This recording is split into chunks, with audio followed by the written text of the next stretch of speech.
President Dr. Daniel Twining and distinguished guests of the International Republican Institute, thank you for the privilege of this invitation and to the generosity of your welcome. From the forging of the Korea-US alliance in 1953 to the present day, the United States and the Republic of Korea have built a strong partnership that stands by any historical measure as one of the most consequential and enduring alliances of the history of the modern history.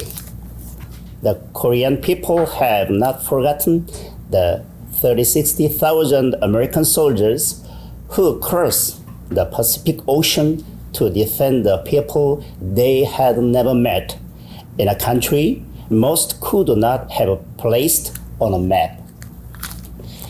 We also have enormous appreciation for the 28,000 U.S. Forces Korea personnel who stand watch on the peninsula at this very moment.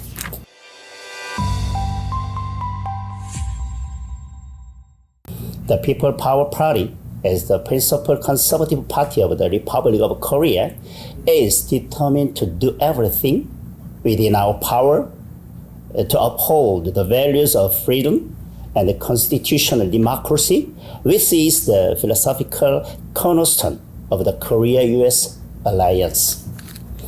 In this regard, the United States' recent approval under President Trump's leadership of South Korea's development of nuclear-powered submarines represents a landmark expansion of our alliance's strategic depth. My party will spare no legislative effort to provide the necessary support.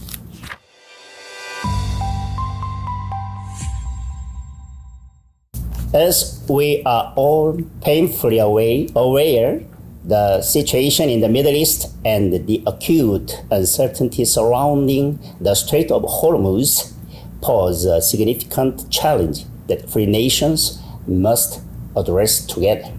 South Korea is one of the world's most energy-dependent economies.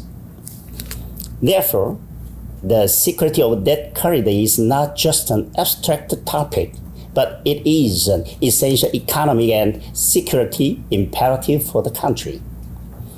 Thus, I believe that Korea should play its due part, along with us and other nations of freedom, toward the free and unimpeded passage of the Strait of Hormuz.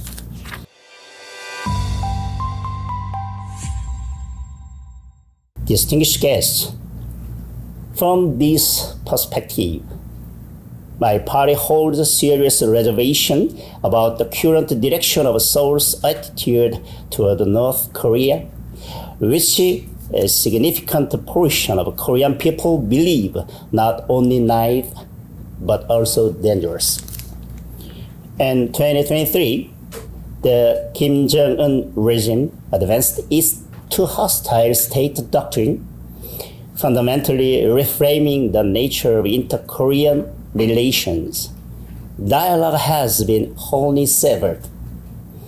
The level of military provocation has risen with deliberate consistency. Yet, the current administration in Seoul seems to place greater weight on the optics of engagement and conciliatory signaling than on the substance of deterrence. It has simultaneously pursued a reduction in defense capabilities, scaling down Korea-US joint military exercises and moving toward a restoration of the September 19 Comprehensive Military Agreement in ways that weaken the very foundation of alliance credibility. North Korea's nuclear and ICBM capabilities are not merely a Korean problem. They are a direct and simultaneous threat to the security of the United States and its allies across the Indo-Pacific. There must be not a single degree of ambiguity when it comes to defending constitutional democracy and individual freedom, upholding alliance commitments, and protecting the lives of our people.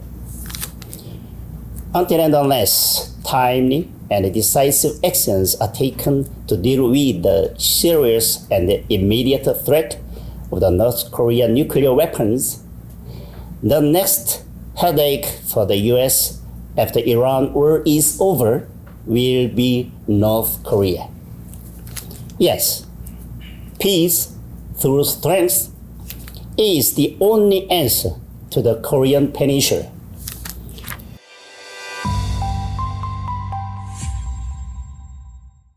Distinguished guests, I would like to address finally the issue of North Korean human rights. Bordered by the armistice line, the Korean Peninsula is divided into the Republic of Korea, one of the freest and most prosperous nations in the world, and North Korea, one of the most systematically oppressed societies on earth. This is not merely a tragedy of geography. It is a moral indictment of the international community's tolerance for prolonged injustice.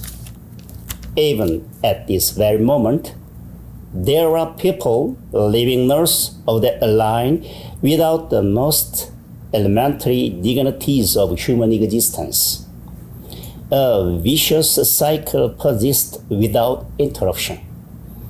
Hunger, and political repression generate regime instability, and the fear of collapse intensifies the repression.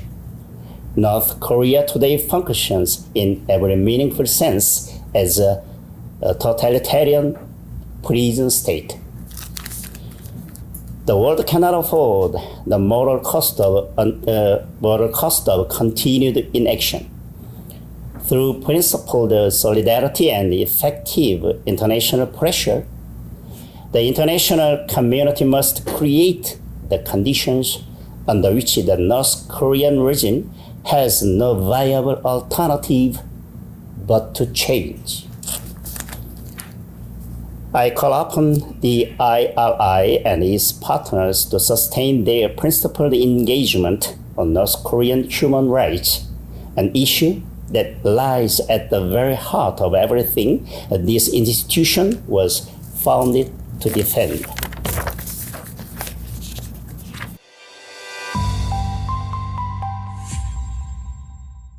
Distinguished guests, freedom and democracy in South Korea stand at a moment of serious trial. But we will not give up, because while free democracy is always tested, it ultimately endures. When those who believe in it have the resolve to defend it, Korea and the United States will face this challenge together. My party and the people of Korea will spare no effort to strengthen the Korea-US alliance and to expand the solidarity of freedom. We look forward to deepening our partnership with the IRI and with the US Republican Party in the coming years ahead. Thank you for your attention. We go together.